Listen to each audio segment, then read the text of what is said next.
Hello, my friends. We're back again with more of our story on Wish Tree. And if you haven't been following along with us, you may want to go backtrack a couple of weeks and get the beginnings of the story. But right now, we're right in the middle of it, and we are on chapter 27. Once night had fallen, I sent Bongo on her next mission. All you have to do is untie Samar's wish, I instructed. Oh, she said, is that all? Bongo flew to the low branch where Samara had tied her pink dotted fabric scrap. She yanked on it with her beak several times. Easier said than done, she reported. You're a crow. Use a tool. Crows are well known for making and using tools. They're probably the brainiest birds around. Bongo poked and considered. I have a paperclip in my collection. I'll give that a shot. It'll never work, Agnes predicted from her nest. I think that owls are secretly a bit jealous of crows. One by one, heads poked out of my hollows, as well as the skunk den under the porch, to watch Bongo at work. What's Bongo doing, Ma? Asked one of the ewes. It's called tool use, said Big Ewe. No big deal. Folks, if you can't say something helpful, I said, please don't say anything at all. Bongo returned with a small piece of twisted metal. Straightened paperclip, she explained. Found it on the school playground. With great effort, she managed to slide the straight end of the paperclip into the knot. But try as she might, she couldn't pull the knot free. Almost got it, Bongo muttered beneath her clenched beak. Why is Bongo doing that? Harold asked Agnes. There's no explaining crows, Agnes said. Because I asked her to, I said, because it's important to me. With a frustrated groan, Bongo let the paperclip fall to the ground. It's no use, Red, she said.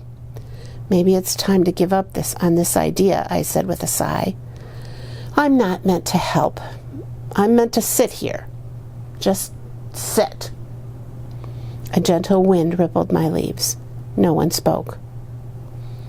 Wait a minute, said Big Ewe. Maybe I can lend you a paw. You're awfully heavy for a branch, Agnes pointed out. Let her try, I said. Carefully, Big Ewe inched her way out into the limb where Samar's wish was tied. She was indeed heavy, and my branch bowed under her weight, but I held firm. She toyed with the knot using both front paws, and before long, she'd pulled the strip free. Ta-da! She cried, clutching the fabric in her right paw. Well, I did the hard part, Bongo sulked. It was a joint effort, I said. Teamwork, and much appreciated, both of you. You have the wish, said Agnes. Now what, Red? Now we wait until Samar comes to visit, I said, and then Bongo works her magic. Chapter 28. The moon bathed us all in cool blue light as we awaited Samar's nightly visit. She came out in her robe and slippers. Sitting on her blanket, she waited patiently as the babies scrambled over to see her. Around her neck, she was wearing the beribboned key that Bongo had given her. Where's my crow friend? She whispered, as the ewes somersaulted in front of her.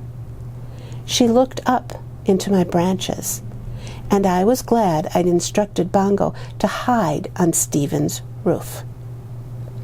Right on schedule, Bongo flew to Stephen's bedroom window. She settled on the sill. Samar's fabric scrap dangled in her beak. Carefully, she tapped on Stephen's window. Nothing happened. I had told Bongo to be as quiet as possible. We didn't want Samar to see what we were up to. Tap, tap, tap, louder this time. Still nothing. Stephen apparently was quite a sound sleeper. Bongo looked at me. Her eyes said, Now what? She tried again. Tap, tap, tap. Samar startled.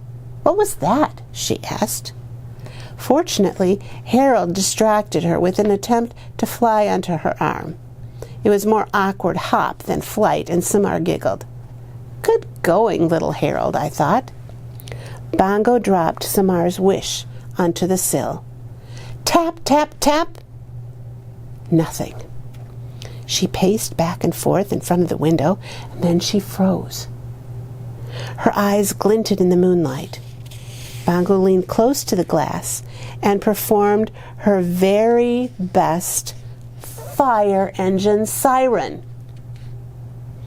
By the time Stephen's window flew open, Bongo was already back on the roof, watching her efforts pay off. Stephen peered out. He rubbed his eyes. He noticed the scrap on his sill. Frowning, he held it up, catching the moonlight in order to read the words written on the fabric. He looked down at the lawn. There was Samar, looking up at him, surrounded by an odd collection of baby animals. You rock, said Bongo. Chapter 29. When Stephen eased out the front door, he was wearing red pajamas and a gray sweatshirt. His light brown hair was mussed, his eyes bleary. The flashlight he was carrying sliced through the darkness. The babies turned toward him and froze. Their eyes glowed like little moons. Flash squealed in fear. Stephen clicked off his light, and Flash seemed to calm a bit, although he was definitely hiccuping. Hey, Stephen whispered. Hi, Samar whispered back. Stephen sat down next to Samar. The babies watched with interest. Why do they come to you? Stephen asked. I don't know. It's like magic. No, Samar shook her head. I'm just quiet. They like that. Bongo flew down to Samar's shoulder. Hello, she said to Stephen, mimicking Samar's voice. Wow, he said. That's amazing. Yesterday I heard her imitate a doorbell. Stephen grinned. She gave me this key, Samar said, holding it up. I don't know what it's for. A diary or a jewelry box, maybe. Or the world's smallest door, Stephen joked. For a while, everyone fell silent. Even the baby raccoons were still. At last, Stephen held out his hand, revealing Samar's wish. I found this, he said. Even in the moonlight, Samar's blush was visible. She looked away. I'm sorry about that word, Stephen said softly. The word on the tree. We didn't. It wasn't us. Samar nodded. My parents aren't bad people. They're just afraid of things, Stephen shrugged. So are mine, said Samar. I heard my father talking about moving. If we can find a safe place to go. She gave a sad smile. If there even is such a place.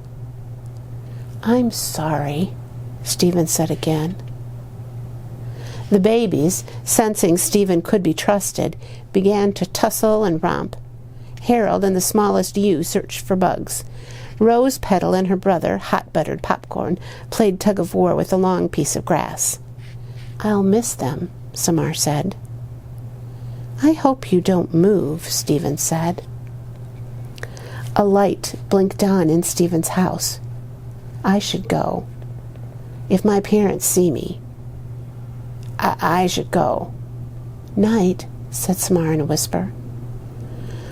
Oh, the things I wanted to say to those two. I wanted to tell them that friendship doesn't have to be hard, that sometimes we let the world make it hard. I wanted to tell them to keep talking. I wanted to make a difference, just a little difference, before I left this lovely world. And so I did it. I broke the rule. Stay, I said. Chapter 30.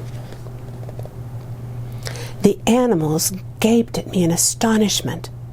Even the youngest babies knew about the don't talk to people rule.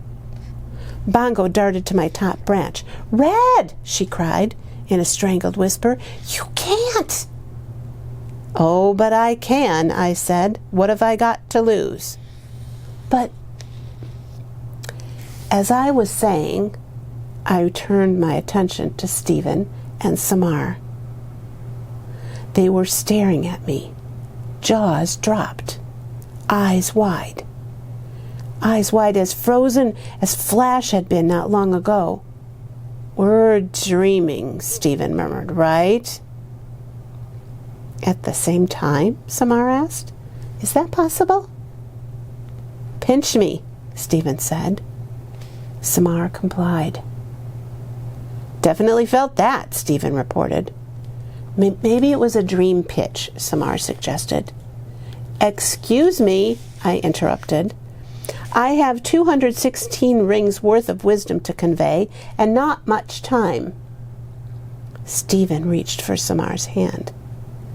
"If it's a dream," he said, "at least it's a cool one." And so I began. I wonder what Red is going to talk about with them. We'll find out tomorrow. Right now, I think it's time to think about that. Can trees talk? What about the animals? And what would they say with all of the years of experience? Maybe it's something to dream about tonight. But right now it's time for pajamas. I hope you've brushed your teeth, washed your hands and face. Let's say a prayer. Dear God, you created all things. And who are we to say that trees can't talk? I hope that trees and everyone else continues to listen. Amen. Time to have a good night, so hop into bed, turn out the light.